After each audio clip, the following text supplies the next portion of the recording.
Everybody muted? Hello. Hi, and thank you for joining us. This is Jeff and Elizabeth Beaudry, the owners of Tipple's Brews of Wine here in Gainesville, Florida. And this week we're going to be trying a lovely red blend out of Sonoma County in California. If you have not done so already, go ahead and pour yourself a glass. I like to get it down to European cellar temperature, meaning I had it in the fridge for about 30 minutes. Jeff, Elizabeth, there's no video.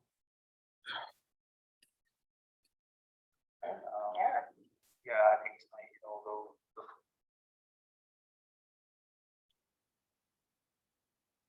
What's going on with your Zoom? Why can't I get to it?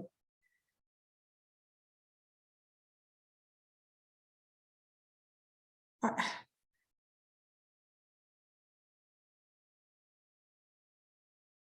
Why can't I get to the Zoom? I don't know.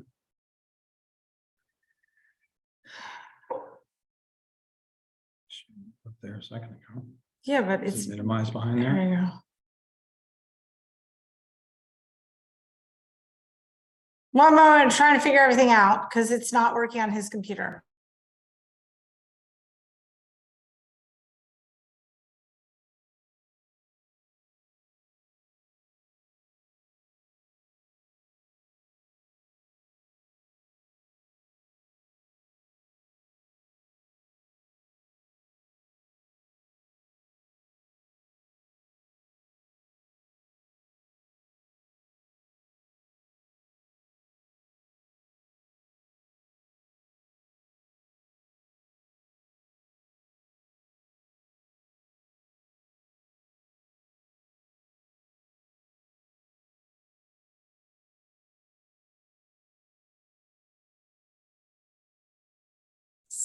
Sound now.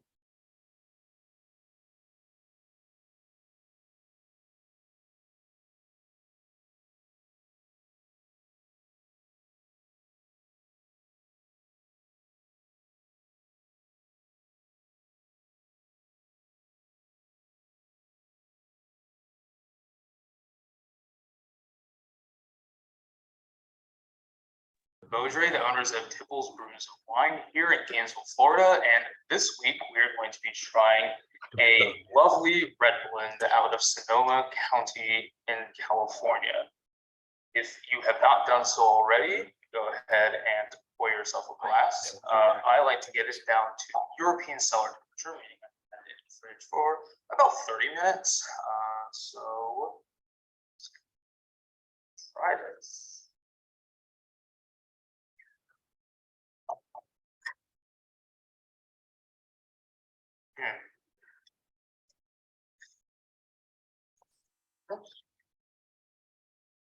Beautiful color.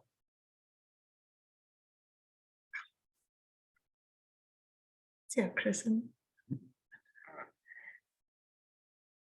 Eating a lot of pickles, I think, on those. That too.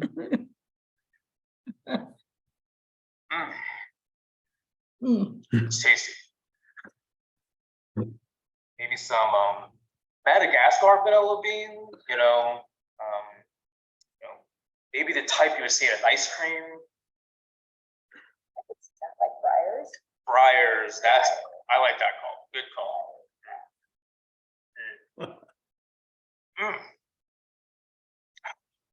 Maybe maybe a little asphalt, not exactly concrete, but like fresh tar, just laid down.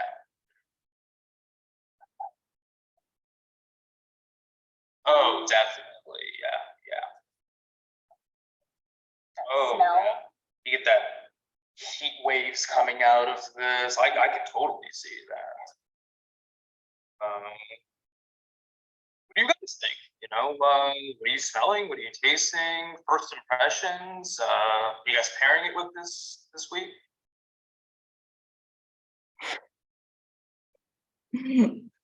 Hold on. Okay, we're trying to stop the share. Hold on. I don't know where Jeff put anything, so all of the tools are on. There you That was well done. go. Okay, so there is actually significantly more to that. There's about 8 more minutes of that, which are definitely worth watching. I watched one time and Jeff hasn't seen it all. No, I haven't seen it all. There's, That was the first time I got to there's see it. That a was- lot. He kept telling me to stop laughing because I guess I would cover up the audio. Yeah, Well, so but we I can was start enjoying it. beginning later again, but We can yeah, play it again, or we can post it separately on YouTube and as a separate. absolutely no, there's a lot. It's very, very good. I So- want to see it in the after party. Yeah. Yes, yeah, well, that's that what, would be I good. missed the very, very beginning, so. okay. Talked about pairing. We will play the whole thing over again. So here's the thing. I tried it out earlier on my computer, worked great. This is Jeff's computer and things are different. So anyway, we'll do it again so you can see it from the beginning, but April Fools, everyone. That's right. So Good, they did a great job. no, I do also love that they have a script like up there. It's in the entire video, right, Linda? Sure is. We didn't realize that, but Chris really wanted to be on point, so he's like, "I'm gonna take notes," and so I was like, "Okay, good. Just for the first half, and then we'll wing it." And I was like, "Sounds good." But what we didn't realize is that it taped with those notes, and so initially we were thinking about removing it from the video, but it was just so hilarious, especially the part where you see make stuff up that I laughed so hard I thought I was gonna like pee on myself. So I was like, we've got to leave it in. This is awesome. So that was Chris make made, stuff up. Chris made noise. Oh, my Lord. That was great. I'm looking forward to seeing the Well, rest. and unfortunately, because we have to like share the sound, I kept going like this to Jeff to try and get him to stop laughing because it's really funny and he hasn't seen it yet. Right. So I've seen it once. I've seen the beginning like 3 times, but I've seen the whole thing once.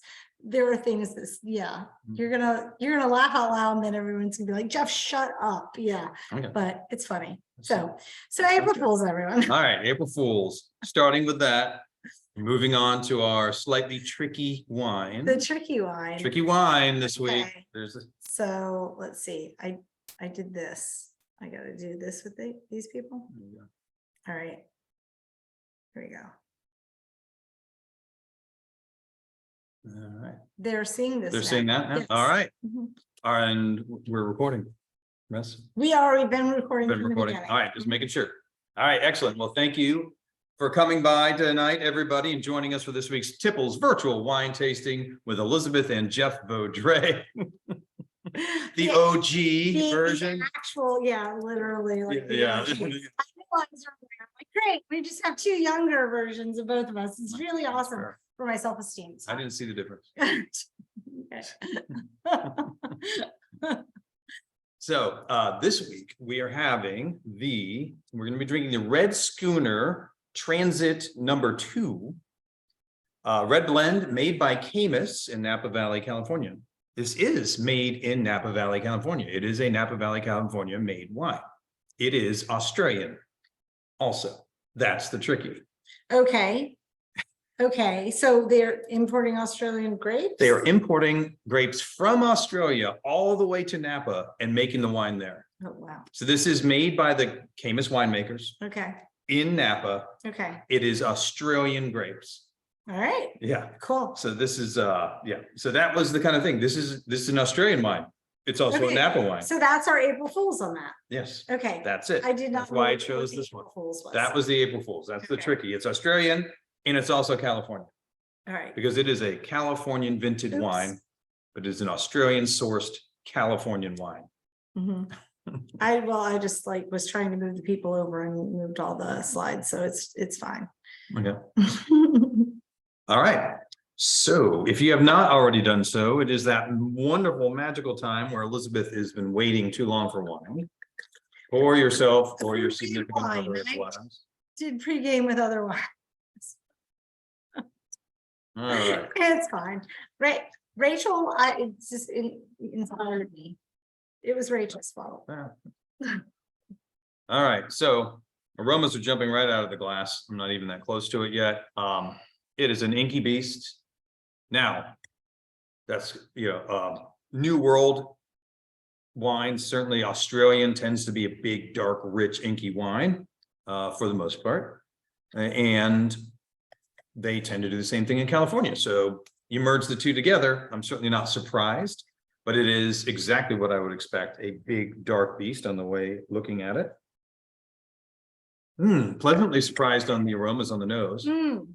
I'm getting a lot of freshly laid asphalt, a tar-like quality, and pickles.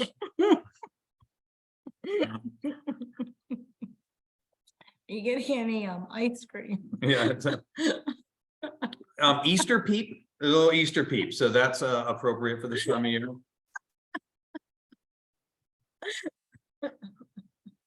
So I actually am very happy about the balance on the aromas of the nose, because I am getting not just baking spices, but pepper as well, and a nice graphite quality. So I've got some earth tones. It's not just fruit jumping out of the glass. So that makes me very happy going into this glass and more, and kind of excited about the sip.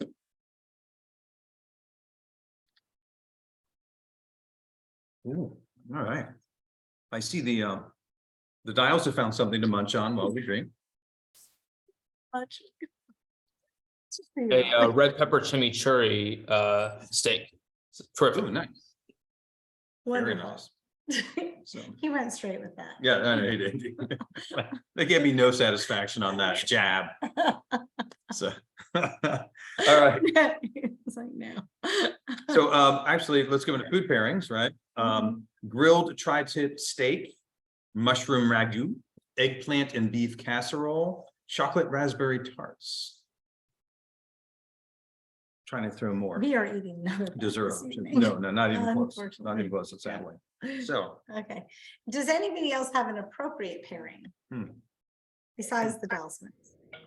I cheated and asked Jeff. I wanted to have a blue cheeseburger.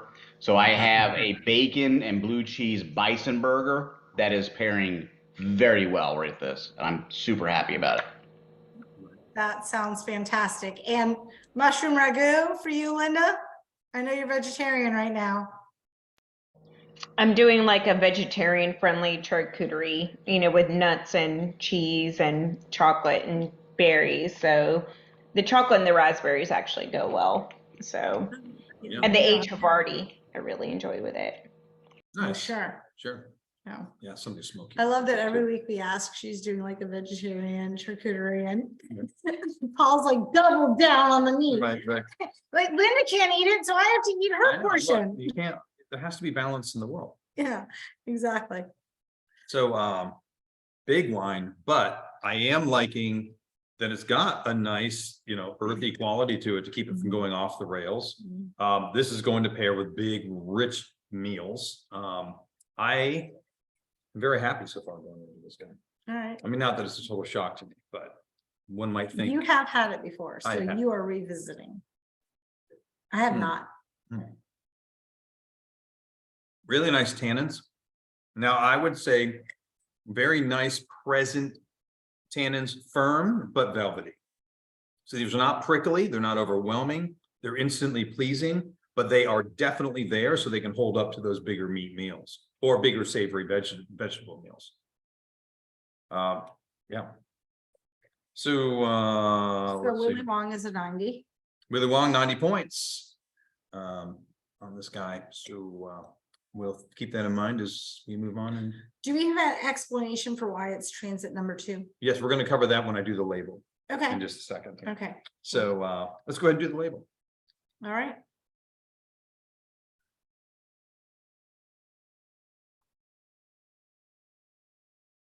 All right, so label leaves a lot of questions on this one. You look at it, it just says like you walk up there and you're not in a store like Tipple's, so no one's telling you anything. You're just wandering around. And we have people that come in the store all the time that just want to spend, take their time and look for themselves. They're going to have a hard time gaining much from certainly the front of this wine. You look at it, red Schooner, that means nothing. You might think, okay, maybe that's the winemaker, right? Transit number 2. Okay, that literally tells you nothing, right? Yeah, It's very nice looking. I'm not sure. saying it isn't pleasant to look at, but I'm just saying it for discernment. If you know nothing about this wine, you're not going to get a lot from the front. Right. So on the back, we see that the wine is sourced from Australia, but you might see this, for example, in our store in the Californian section. That would be confusing, right? So I would actually think that you just put it in the wrong place, and then I would go over and say, hey, Jeff, Jake put this in the wrong area. that's fair. Yeah. So you get down here to see that it's made by Caymus. You say, oh, well, many people recognize the name Caymus. So that might give you a sense of comfort, and say, okay, well, this should be a good wine. They're very highly regarded in the wine world, right? It really does do a nice job giving you wine tasting notes about what you kind of can expect out of the wine, but it does not tell you what it's made out of. It doesn't even say red blend. It just says red wines. Like this area is famous for red wines. So, once again, it can still leave you with a lot of questions. Interesting story. It tells you about the sourcing from Australia, the chilled transport around the globe, all the way to California. So that's, you're like, well, that's interesting. There's no vintage on here. Transit number 2, the number 2 is their version of vintage for these. Okay. They name them after the transport shipping as they do it. This is the second time they shipped from Australia. It's transport number 2. Oh, so this is a relatively new wine then? Yes. Okay, all right.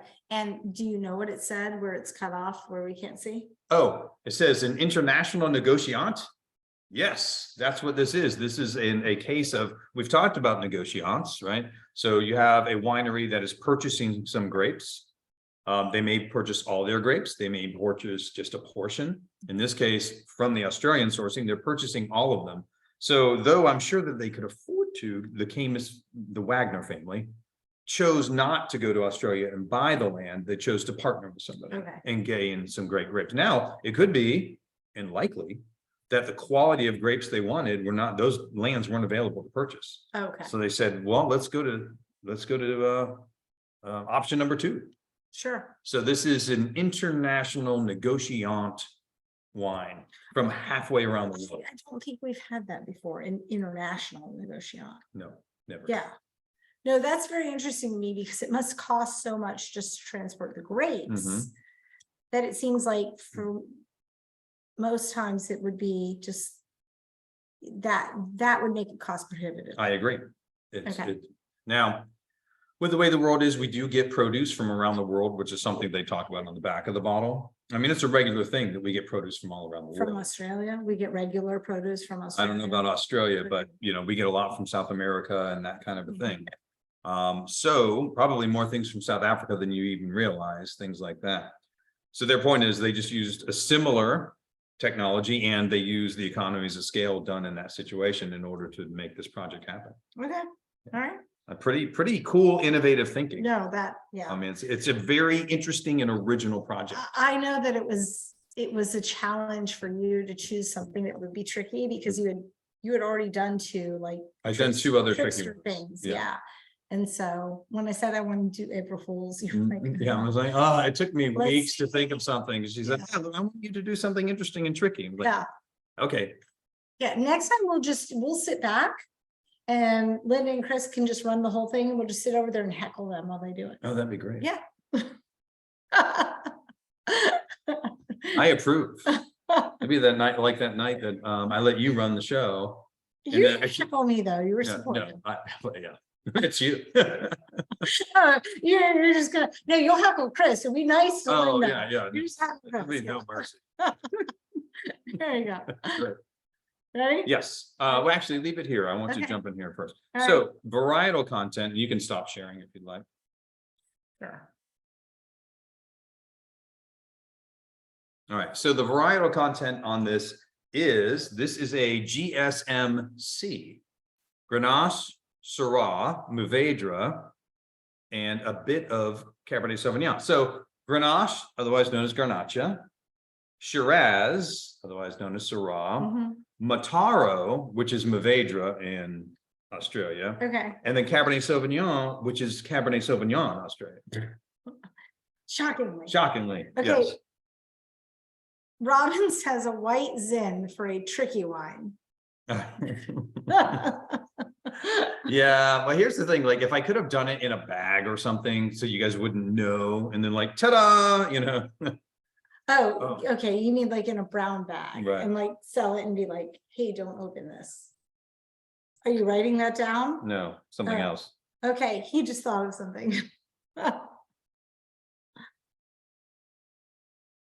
Don't read. Okay, It's not for you. all right, not for me. Just for my eyes. All right, so I was thinking, so they had GSMs. Australia makes a lot of GSM. Mhm. They also grow a lot of cab and that kind of a thing, but they do a lot of GSM. And then, but you know, you've got the Napa guys down there, and they're like, "Hey, shouldn't there be some cab in this?" You know, you have GSM, which we'll talk about the origin of GSM, which has got a classic blend. You know, and then I could just totally see them like, "Yeah, but we're Napa, But it's Napa, You're gonna need some cab in that." Yeah, And they do. And honestly, I think that's adding that kind of graphite thing that to me really brings this together as a wine that I enjoy because it grounds it. Mhm. A little note on the top of a eucalyptus note. There's kind of that nice bay leaf eucalyptusy thing at the top point of the scent. And that is not unusual with wine from Australia, especially Cabernet Sauvignon. It tends to absorb some of the eucalyptus effect of all the trees that are around them. Okay. All right, alcohol content 14.3%. So we're up there, but not crazy. We've seen Aussies at 16. But it's an American Aussie. It's an American Aussie. Yeah. So a little more restraint. I gotta tell you, like, this is so much better than a lot of big ass red blends that I've had from California. Mhm. I mean, they brought them all the way around here. They did a nice job. Anyway, I don't want to throw too much of my opinion on there.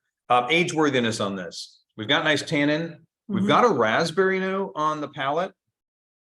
That to me, so it says that, you know, this is, you might have, there's plenty of black fruit in there, blueberry, blackberry, but there's a raspberry note as well Mhm. that gives you some tartness. So honestly, this could hang out for a bit. Now, it's not really made for it. I'd say 5 to 7, but Okay, honestly, I would be shocked if this thing turns south in 10 years. okay. You know, I think this is good juice. That should hang out, but yeah, 5 to 7 is generally what they say. Okay, Mhm. but you would say your X-rated stamp of approval would be 10 years. Yeah, I wouldn't say that that's going to make it better. I'm just saying it could, Okay. right? So you have this to hang out for, it's immediately ready. It's ready now, right? This is where I want it. I like it's got a little more wound up and I like What is that the because, vintage on this? well, it was bottled in 20. Okay, So, which they don't really tell you anywhere on there. I had to dig for that. okay, So so they don't 3 call it a years. vintage, but it was bottled in Okay. 2020. all right. So it's got 3 years in, you know, easily can hang out another 3 to 5. It's still tasting fresh and nice. So, you know, not really made for long-term laying it down. I don't see where it would not handle, you know, some time. Okay, So, barrel aged in French oak. So we're not dealing, one of the things I have not said here is a whole bunch of vanilla, right? mhm. And there's your giveaway. If we're dealing with a nice spicy, peppery quality on these grapes and I'm not saying, oh, there's a whole bunch of vanilla here, maybe more tobacco and cigar box and cedar, that's more French oak. That American oak would definitely throw a bunch of vanilla in there. And honestly, when I knew it was made by Caymus, I expected American oak on it. Okay, so here's the thing, like you just mentioned, like what? Cedar, spice, Right. pepper, Mhm. something else. For French. Oh, with French oak, yeah. Right. And literally the only thing you mentioned for American was vanilla. Oh, so American will also do cedar and spice and those things, but we'll Okay. throw a bunch of vanilla dominantly. Okay, so it overwhelms the rest. The way that they have very similar profiles, Mhm. but American oak will be dominant vanilla and then those. Okay. And French oak will be dominant spices and then vanilla. Okay, They just flip flop that. so they have all the same flavor profile, it's just in different intensities. Yes, yeah, Okay. different proportion, different intensities. So All right, that's the difference there. okay. I guess I didn't understand that before. I was thinking the flavor profiles were different, Hmm. but they aren't. They are. It's the same flavor profile, it's just Right. different intensity. It's about the dominance of what's going to get in there because, and the big thing is like the American, if there's one that I can hang my hat on and say, this is uniquely American, is when you get that coconut dill quality. If you Okay. use a lot of young, Pickles and aggressive, asphalt. pickles and asphalt, baby. All right.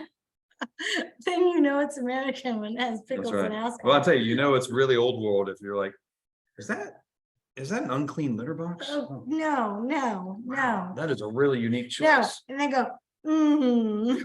Yeah. Oh, c'est français. All right.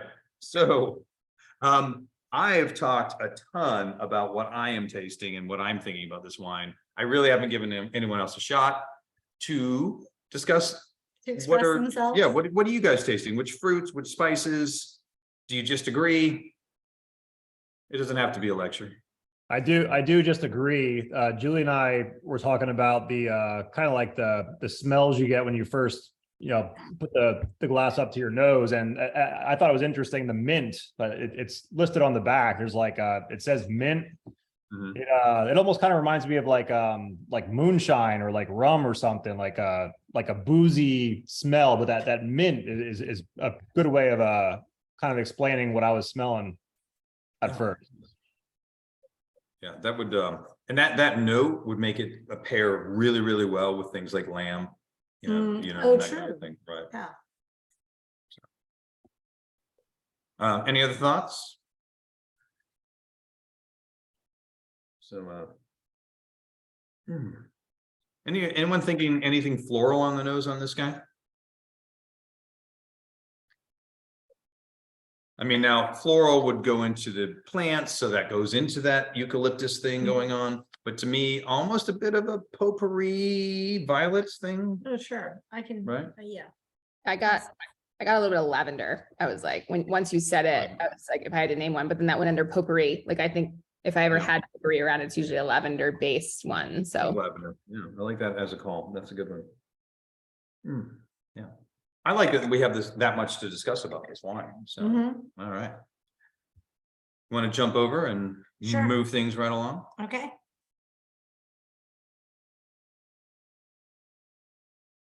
All right. So Australian wines. Look, I know you guys have seen this before. And every time we go to Australia, you're going to see it again. I'm proud of these slides and they make me giggle He's gonna throw it in every single time. every time.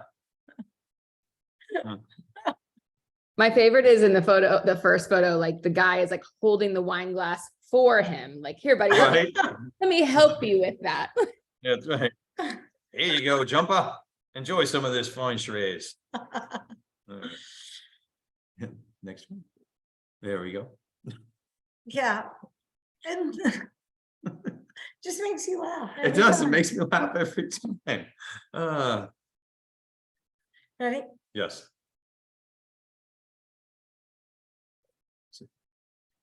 And then, yeah, Yeah. SNL. That's enough. Gotta throw some Yeah, SNL in well, there. exactly.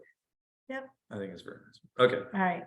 on to it. The Rhone GSM red blend. So Grenache, Syrah, Mourvedre, or Garnacha, Shiraz, Mataro, whatever you want to call them. I wouldn't call it tomato or tomato. That's just nonsensical. But originated in the southern Rhone Valley in southeastern France.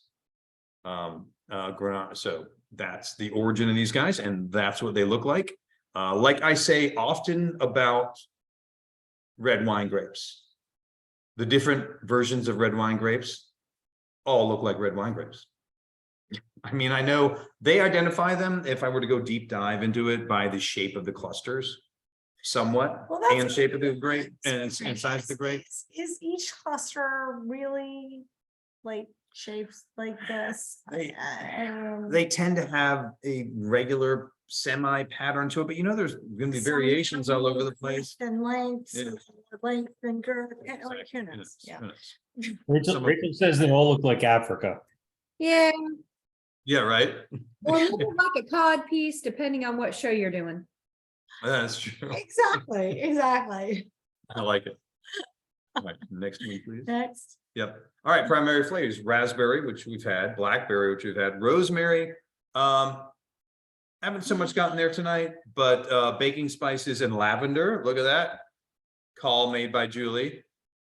So I will say Linda kind of had a premonition about the lavender as well. Mm. Just saying, we will see. oh yeah. Dry, medium to full bodied. This one certainly is full bodied because it's going to be a little warmer growth. Mhm. So you're going to have more ripeness from Australia than you do in France. Medium to high tannins. Yep. Medium acidity. Yep. 13.5 to 15. Yep. All right. There we go. There we go. 14.3, right? So beautiful stuff from Wine Falling when they made one Okay, up. so why are we in France? Because we're talking about Australia and America. Right. So I said from southwestern France and southeastern because the Rhone blends GSM, or the origin of those grapes, is here. And then a little bit of Cabernet Sauvignon. Origin is over here.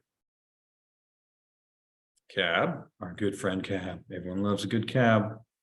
100%. Black cherry, black currant. I would say some of the other things kind of kept some of that, like cherry sure, the currant in check. I Mhm. wouldn't say that I'm jumping out in here thinking, oh, there's a bunch of grape that tastes like grape in here, right? That grape tastes an awful lot like grape. But it's very complimentary where you see cedar, baking spices, and graphite Sure. jumping in. So I think the inclusion of Cabernet Sauvignon was a great idea. But then again, I'm also an American, so Right.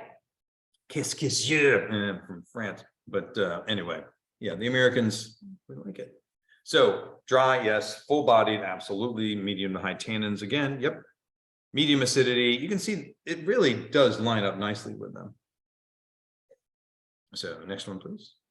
All right, and then this was showing again the origin in case I hadn't really covered it. I wasn't sure how it was going to go out when I discussed it, so we can skip on past Okay. the map this time. So these grapes. I'm sorry. I'm thinking of the video. Okay.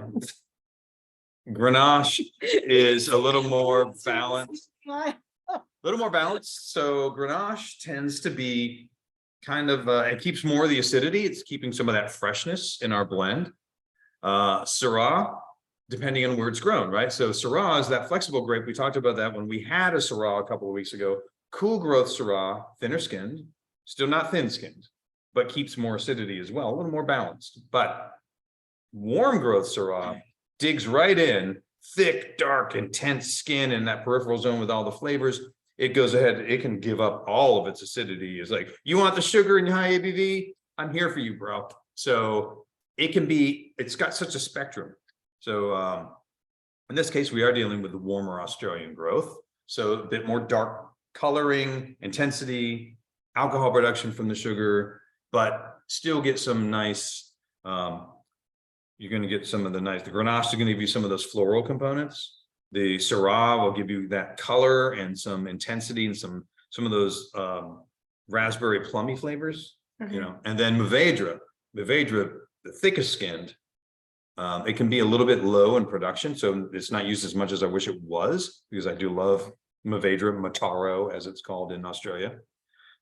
Thick skinned, intense coloration, wonderful flavors out of there, similar flavors to what we're discussing, but it can become quite intense. And then Cabernet Sauvignon, we talked about that. It's kind of the same thing, right? We're talking a warmer growth Cabernet Sauvignon, thick skinned, intense peripheral zone, gives up the acid a little bit. So I'm pretty sure that the Grenache, honestly, it's good that it was dominantly Grenache to keep this thing from becoming a berry bomb. Okay. Yeah. So when we're dealing with grape anatomy, because I haven't asked a lot of questions about grape anatomy in a while. So when we're dealing with, is it that like the thicker skin kind of leaches that flavor into the peripheral zone. So what happens is the thicker skin, when it's crushed, that juice flows around with the broken skin Mhm. and picks up the character from it. Okay. Right. Alright. But there's a great show about the anatomy of grapes. It's Grapes Anatomy. It's in like many seasons. Everyone has skin. You guys are welcome. No. I No. love that show. I've been watching like 10 seasons. You do not watch that show. When they killed off all the vintners in a plane crash, I thought that was rough. I thought they were going to end the show soon, but then they didn't. They have all new vintners like every 3 to 4 Okay. years. Once every grape had blended with every grape at least once, they had to keep adding in new grapes so that new grape couples could be formed. Yes. Yep, exactly. The crossover is incredible. Julie, he does not need encouragement. I mean, come on. All right. I mean, he was Excellent. going with it. I was just helping. I appreciate that. He does. It's for the Uber ride. That's one of us. Yeah. Oh, see, it's for the Uber ride. She's just being nice to But you you because you gave her an Uber ride. Well, you know, that's what I do is drive women around at 1 in the morning, but always with you in the car. So there we go. I guess it's all right. It's fine. Ready? Yes. Okay. Why is that there? There we go. All right. Because I wanted to see the people. It's fine. Here you go. Okay. Right. They're right there. All right. So this is from South Australia sourcing, but then vinted way over here in Napa Valley. So, but we're going to concentrate on sourcing as far as the Okay. maps. I mean, like they went into metal tanks over here in oak, right? So, not the minimizing the vinification process. Obviously, it's hugely important, No, it's but we fine. usually dig in on the sourcing, right? So, South Australia, it's all from here. It is from. We're dealing with grapes from the Barossa Valley up in the mountainous area Mhm. and the McLaren Vale. Have we have anything? I don't think we have from Kangaroo Island. We have not. Is there anything that we can get that is good from I Kangaroo? don't know. Okay. That's a good question. I can write Hanga Island. Kangaroo Island wine. Question. Okay, All right. sorry, wait, I have totally missed the chat. I blame Harriet and Rachel. One vintner got killed by an icicle. We've gone dark in protest. I don't know, who knows what they're doing because it's dark now. Right. You mean to hide how hard you were laughing at our hilariousness? Yes. Yes. 100%. Let's say, serious question. How did they get the grapes there? Do you know, did they crush them ahead of time and send them over in vats? Did they send the grapes and somehow keep them fresh? Good question. Yeah, actually, I wondered about that as well. Yeah, they did not crush them ahead of time. Oh, So they actually gently have to be very gently put them into extremely refrigerated, but not freezing That's what I was situations that gonna ask have to as well. remain stable. Yeah, well, especially with, okay, if we put it in the context of our times, right, shipping has been difficult. right.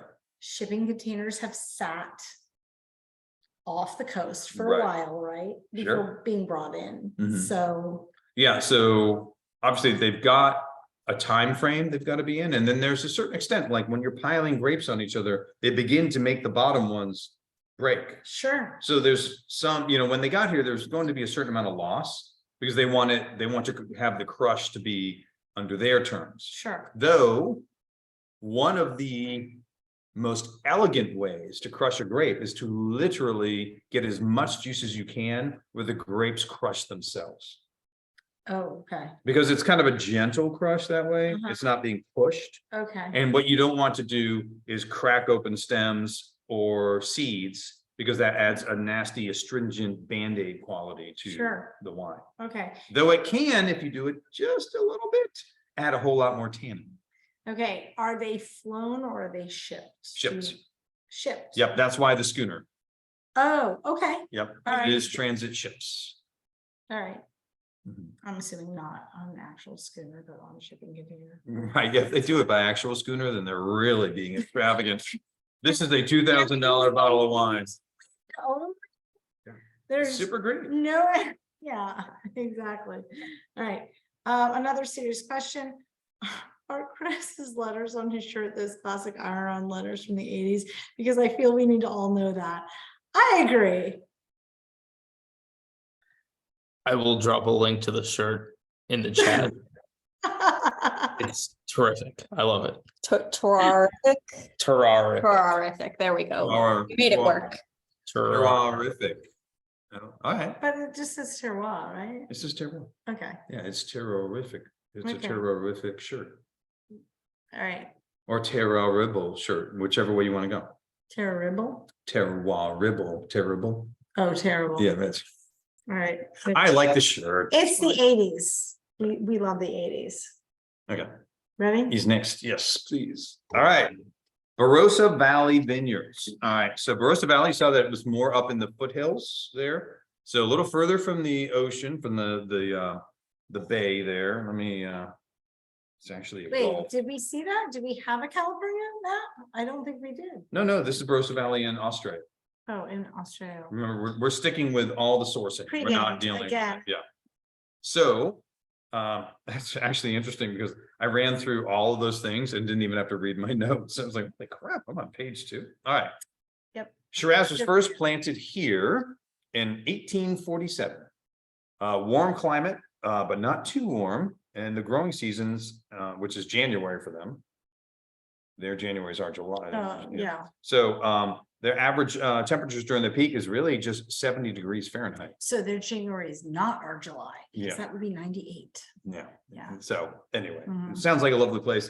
Temperature mitigated by mountainous elevation. Only an average of 6 inches of rain during the growing season at all. So it will not, they don't have a lot of risk of diluting the grapes.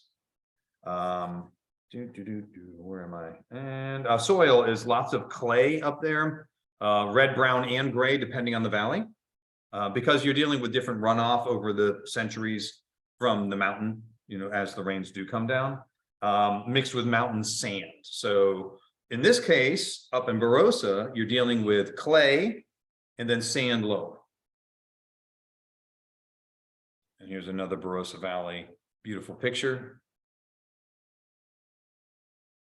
But now McLaren Vale, remember, this one's the area closer to the ocean, Okay. right, for some of the additional sourcing. And they don't tell me what's from where, but I know Shiraz is from the Barossa. I would guess maybe the Grenache, maybe from down here. So McLaren Vale, a little bit cooler because it's closer to the bay. It is by the, it's cooled by the St. Vincent Gulf breezes. And then in this area, we're dealing, and you can see in the basically giant sand dunes in there. This is, and the other one was clay on top and then sand. This is sand on top and then clay below. Okay. Now, why is clay important? Clay is going to do 2 things.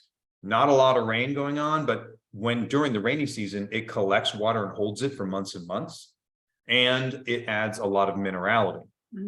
Now, the fact that the roots can find an area to dry out and not get too wet all the time, one way or the other, is why the sand's important. All right. The Wagner family, one of the most famous wine families in the world, Caymus being their dominant brand, but not their only brand by far. Obviously, we're dealing with the Schooner series right now. Let's see here.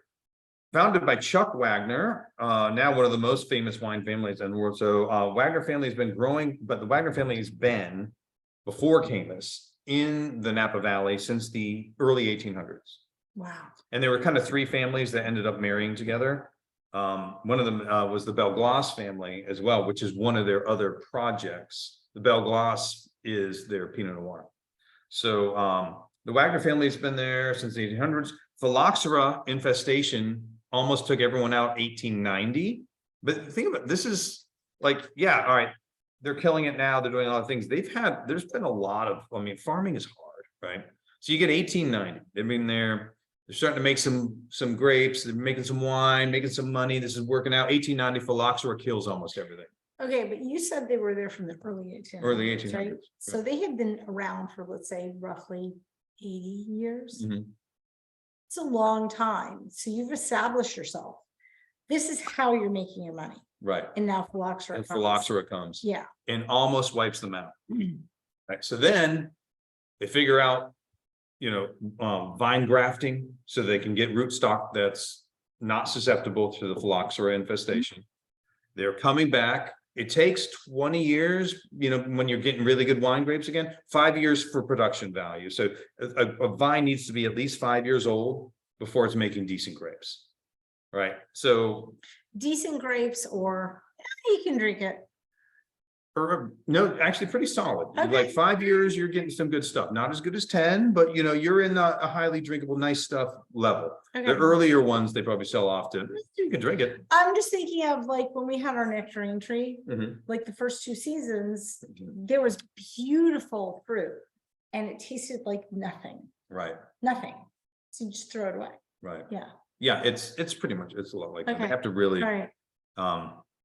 but so they're just starting this 1890, it takes them a while to figure out how to deal with this. They have to replant. They've got maturation. They're back up. All right, here we go. It's 1933. Prohibition. Yep. 14 years of this idiotic monstrosity of a law killed all the wineries, and they all went back to growing fruit trees because they had to make a living. A Right. couple of them were able to get contracts for With making churches? Sacramento wine, but most of them had to switch back to fruit orchards. They had to tear out all the grapes, Jeez. put in trees, wait for them to mature. Right.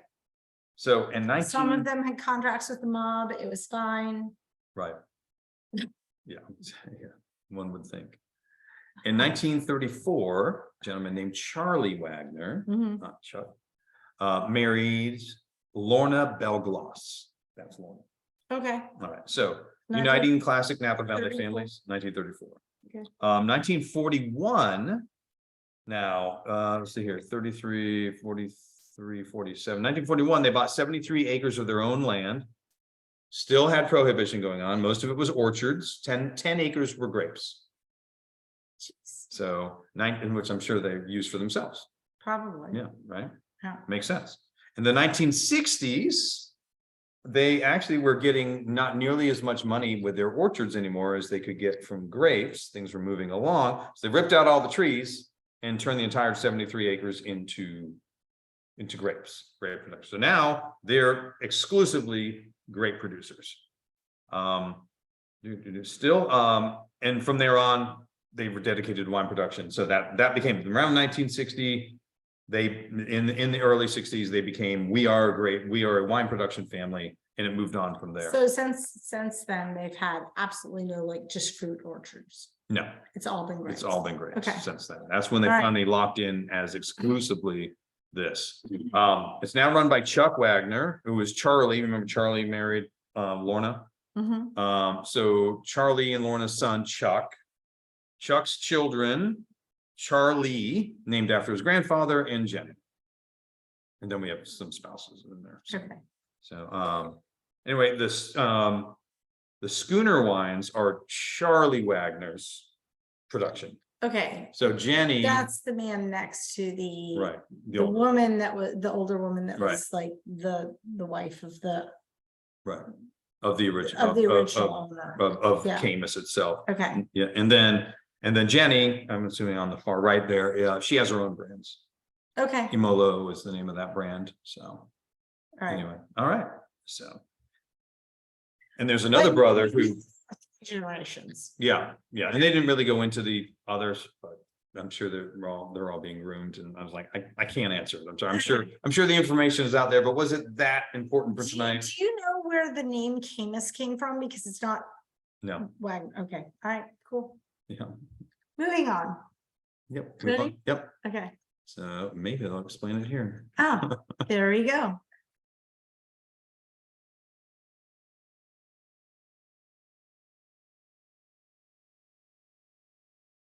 I'm often described as a farmer first and winemaker second, and I think that's appropriate. I prefer to be growing grapes or doing something on the land more than anything else. I was just out of high school when my mom and dad asked a question. Chuck, your mother and I would like to start a small winery if you'll join us. I answered yes immediately, and away we went. within just a few weeks, I was working alongside my dad, and it was a period of time I got to know my father as a coworker, and it was really the foundation of our business. Now I've got my kids joined in, and it's been a lot of fun. Growing up here, tagging along with my dad, whether it's driving around in his truck to a vineyard, I'm always learning. He's always got something to share. I think being family owned is a very important thing. There's a responsibility for us as family owners to do the right thing, and there's a trust level there. Every year is different. Mother Nature always hands us different cards. We're constantly exploring new areas within California, or in some cases, even out of California. The basics of winemaking over the past couple centuries have remained pretty much the same, but we do have some tricks up our sleeve that help us make a better wine in the end. We see all this opportunity all over California where we like to plant grapes and experiment. I think the future for us is exploring even more parts of California that haven't been explored yet. I look at my forefathers that came here, and I don't think there's a day goes by when I don't feel like I've got my grandparents on my shoulder. I think it'll never run out of fun for me. And I've fallen in love with wine and I've never fallen out. I think that it's just the very beginning.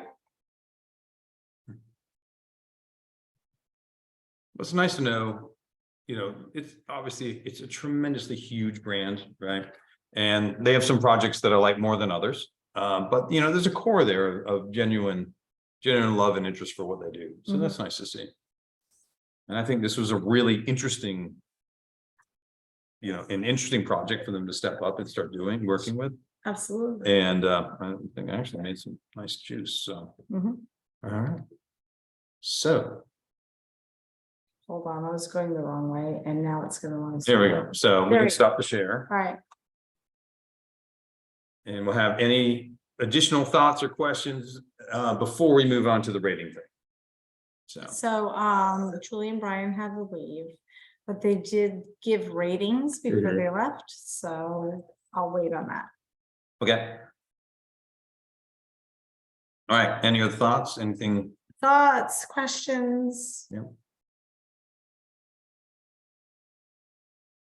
Nope. All right. That's fine. Nope. You know what? That's how good I am at this presentation. Do you want to explain the ratings? We'll cover it. All right. So this guy's got a Willy Wonka of 90. Hey, it's an outstanding, cool wine. It's actually a wine that's interesting to say that, what would be the baseline be on an international negotiation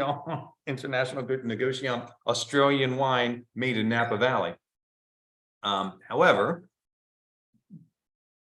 to me, I would put it toward what do I think of other red blends, right? This is obviously a very new world styled wine, which is fine. There's nothing wrong with that. That doesn't inherently make it better or worse. It is up to, but it is going to pique certain people's style amazingly well, right? Sure. And in fact, the majority of Americans it will really, really speak to. And then for people that really love an old world, lean, tart, dirty wine, right? And a lot of times there's no connection there. Maybe you like a dirty one. Right. A lot of people don't like both. I actually like both, which I'm feeling very happy about, right? Because I don't want to leave one out of there. But this is a big, rich, certainly a very new world styled wine. But keeping that in mind, keeping in mind the price point's around $50 a bottle. Oh, okay. Yes. Right. So obviously wonderful sale this week, but which we will not mention specifically. No, we won't. But so this is generally in the market around a $50 bottle of wine, red blend. So fair to take that into consideration for the quality level that you're tasting and enjoying. And so from there, is it well made? Taking almost out your style, whether it is or is not your style, should almost be the last consideration. Is it well made? Does it live up to what it should be? Does it have, is it that kind of a thing? And then you say, okay, now is it really for me? That's kind of the icing on the cake, in my opinion, I think, when you assess it. So, all right. All right. So I will stop the share.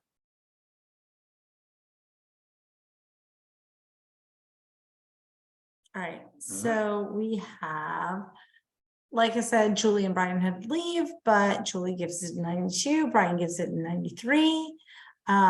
David said amazing concept, 91, Cheryl 92, Consuelo 92. I'm not sure how the group breaks there, but 91, 92 of the Okay. group of 4. And looks like 5 today. I don't know who G is, but and Gail. Gail. Okay. Okay. And then Rachel 92, special big, but not too bold. Yeah, it wasn't biting like we get from a lot of big reds. Mhm. Absolutely biting. Yeah, Yeah, and it was not that. and Mhm. the Caymus wine producers are generally right now not making wines that need to open up before you enjoy them. Mhm. They know most people pour and they want to Mhm. enjoy it right away. Right, So that's a certain style they make. sure. I really did enjoy this wine and enjoyed the fact that there was a graphite base on there. If it didn't have that and the nice tannins and dry out on the finish, Right. that fruit could have been too much. Right. And left me hanging out there thinking, this is just juice. It is not that No, So- absolutely. For me, I would have done a 91. nice. Yeah. Mhm. Excellent. So everyone really enjoyed the wine, which I'm glad, Mhm. that's, that makes me happy. I thought you would. Mhm. So, Oh, Gail is Linda's mother, which oh, makes sense. welcome, Gail. She's in town for her birthday, so Hey. yes. And we haven't said it on the recording yet, so we should say happy birthday, Linda. Happy birthday, We're Linda. glad you're another 4th. You're one of 1, 2, 3, at least 4 fourths. So there you go. That's right. Yep. It's a good day to be born. Yep. Mhm. That's right. All right. Ready? Yes. Okay. Should I share? Yeah, let's go ahead. Sure. Thank my sources. We'll thank our sources. All right. A lot of sources Oh. because I combined it with a lot of the things come from previous Australian things. So Wine Folly, always, Wikipedia, wine.com, the Utah Review. All That right. was the picture of the family. Okay. Vineyards.com, labelwines.com, Once Upon a Time Wine Twitter account. These are images. The Gray Report, Sip Advisor, Wine Searcher, Saturday Night Live, Milton Worldly had the one of the images, the one of McLaren Vale, and that was posted on the Winemakers website. That sounds awesome. Yeah, right. Need to look at more of that. Okay. That was awesome. The Like, shout out to the Winemakers. winemakers. Honestly, Milton was the one I didn't have to source the winemakers because Milton's the one who took the You picture. just wanted to. I wanted to so badly. I love that website is out there and I got to check that out. Of course you did. All right, here we go. Yeah. So next week's wine is going to be a skip. We're going to take the week off. this is the week after next week. Right. So the next So wine this is the 18th. will be the Tuesday, the 18th. We're going to take next Tuesday off. And we're going old world. All right. So I dragged you guys, the last 2 wines in a row, right, were new world wines. Mhm. We did the new Hess Maverick Cab from Paso Robles. Yes. And then we had this, Paso Robles. Robles. I'm saying Robles. You gotta say Robles. No. All right. All right, so, and then we have Australia to Napa. So these were very new world wines. It's time for a couple of old world wines. Okay. I've got a good lineup coming, about 3 or 4 of them in a row as we move forward. So. Chris and Ron was like, you do love us. This is, you're gonna love this one. You will all love this wine, but especially on the, we don't get to do a lot of Chateauneuf, right? Because it's expensive. It's an expensive region. Okay. I have this new distributor bringing some things down directly from Jersey and was able to get one at a price that is, it's appropriate for this group, Mhm. especially for a Chateauneuf. Okay. And the wine ratings, I've had this fantastic wine. All So right. yeah, join us in 2 So weeks on even though Tuesday. it's Jersey, David still has to come and be okay with it. Well, they have a Florida division. All right. But that happens because a lot of the direct imports go to New Jersey's ports. Okay. And so when you have people there, they can stand it down. So anyway, food pairings, barbecue beef ribs. This is no shrinking violet, lamb chops, Greek pizza with feta, spinach and olives. And for dessert pairing, bacon chocolate toffee. Okay. Greek pizza with feta, spinach, karma, and olives. I'm down. No. Denied my presentation. All right, All right, so that is the spiel. okay. If I can find the tools again. Okay, Chris, I have to say, having the second screen is great. I love it on my computer, on Jeff's computer. I'm not used to it, and the tools disappear. It's not great. Well, let's toast this out. And Okay, be done. well, but I'm trying to stop the share and the tools are not here, so hold on. There are just no tools. There we go. All right, All right. great. All right, thank you guys for joining us.